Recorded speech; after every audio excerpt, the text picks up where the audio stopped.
Here we go. We're at the second of Will's meet and greets. As you all know now, Independent for Will's Romsey. stand for Romsey. He's going to stand as an independent. Hey! Okay.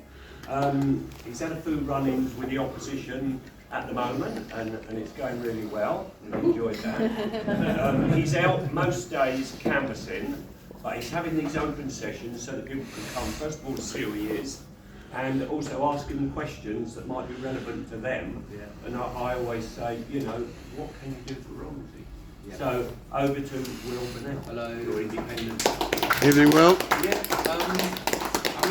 I suppose I'll just kind of round off where I've been at the last sort of few days and over the last week since the last open day and canvassing, because actually my mind is kind of, I suppose, evolving based on all the experiences that I'm having and all the people I'm talking to. Mainly, I'm understanding that a councillor or somebody who wants to stand as a councillor and say, this is what I'm going to do for Romsey, I want to actually genuinely listen to all the different diverse range of opinion that there is, which there is a lot of. And I suppose from early on I knew that this whole idea that everybody wants the bridge to close, or that's a majority opinion, that's not true. You know, I felt that in my instinct, it's not true, and that's what I'm finding from the feedback that I'm getting. There's a whole range of different opinions, and I think the most important thing actually now, the only thing that I actually want to stand for, is to hopefully try to bring that divide back together, because there has been a horribly divisive bitterness on Mill Road because of the bridge, right? And it's not an easy one to solve, but there are solutions. I've met people who have talked to me about different ideas that there are that you could do to make Mill Road a better place, which don't include closing the bridge. And also, from the experience of the last open night, it kind of descended quite quickly into a debate over the bridge, of course. And so I was just hoping that maybe that won't happen tonight, and we can kind of keep it a little bit more. We can keep it a little bit more controlled, and maybe allow me to sort of flow my thoughts a little bit easier. You know what I mean? It hasn't been an easy couple of days.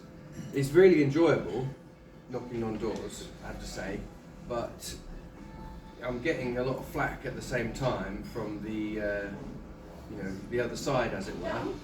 And I maybe just want to say, before I get onto anything else, the people who have been campaigning to close the bridge, Mill Road for People and things like that, I genuinely want to reach out and talk to you guys and hopefully make you see that I'm not the way that you've been portraying me.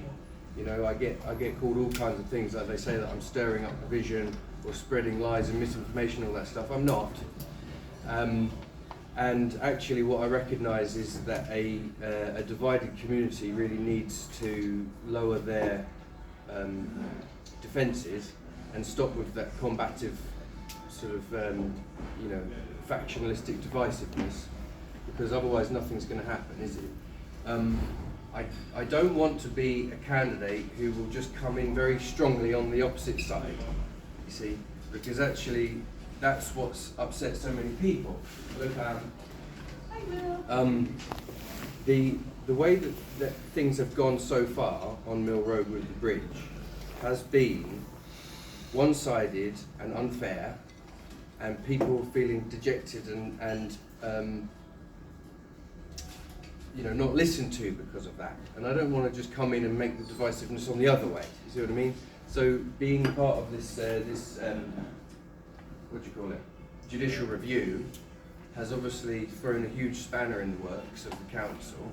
But I still think that it was the right thing to do, because even though there are arguments to be made for closing the bridge, just hammering it through the council the way they were going to do would have had lots and lots of problems, which people have been trying to say, but they've just been ignored and they've been falling on deaf ears. And so the point I'm trying to make is that genuinely, I think a councillor or a a local council or any government shouldn't be there to say, yes, I'm 100% on your side, I'll fight tooth and nail for what you want, against everybody else. Actually, what they should be doing is trying to balance all the different needs, right? And don't forget that Romsey is more than just Mill Road, isn't it? So you've got all of those guys up there on the north side and beyond, just behind Sainsbury's as well. You know, none of those guys are part of this like Mill Road clique. Hello there, sir. I didn't see you. Are you okay? I just you just appeared there in my vision, so I want to say hello. What am I saying?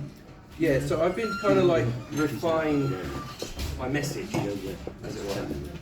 And I'm still going to do the door-to-door, and it's really useful to get all of this feedback in this survey, and I'm getting all the data, I'm getting all the information which people have been saying to me from their doorstep, not just about the bridge, what's important to the residents of Romsey, what they think, what's important to them.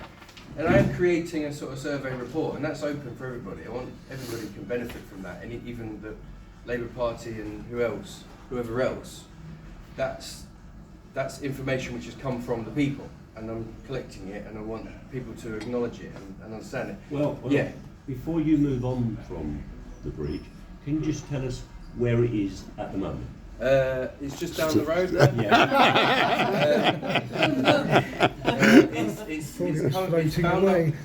It's bound up in the High Court at the moment, and we're waiting for the judgment on the second interim hearing to decide whether or not the case falls now or goes towards a final hearing. That's in a nutshell. So at the moment, I'm in the dark.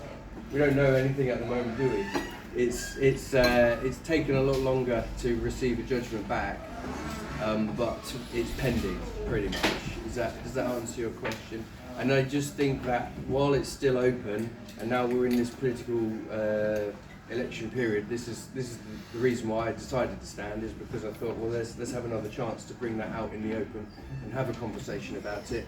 I know it's a divisive issue, and I know that people are angry about it and they're split, but you know. When you say they're split, what do you estimate the split to be? What sort of percentage-wise? I couldn't estimate that, I'm afraid. I'll tell you though that from the little snapshots of surveying that I'm doing, the different streets have got a different split.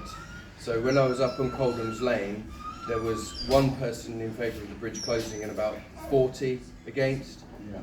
On Argyle Street it was 7 and 7. On Cromwell Road it was 5 in favour, 4 against, 3 undecided. So this is what I mean, it's a split. It's a divisive issue. That is the nature of what it is.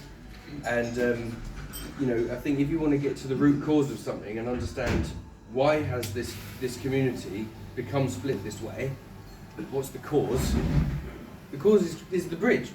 People trying to close the bridge. That's the reason why people are split over it. I'm not saying that there aren't things that we could do all together to improve Mill Road, and actually there are.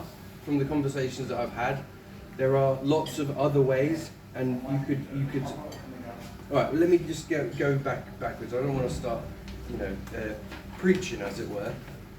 I just say that the feedback that I've been getting, I'm starting to understand these different kind of themes of what is important to people. Right? So I just want to share this with you, see if you agree,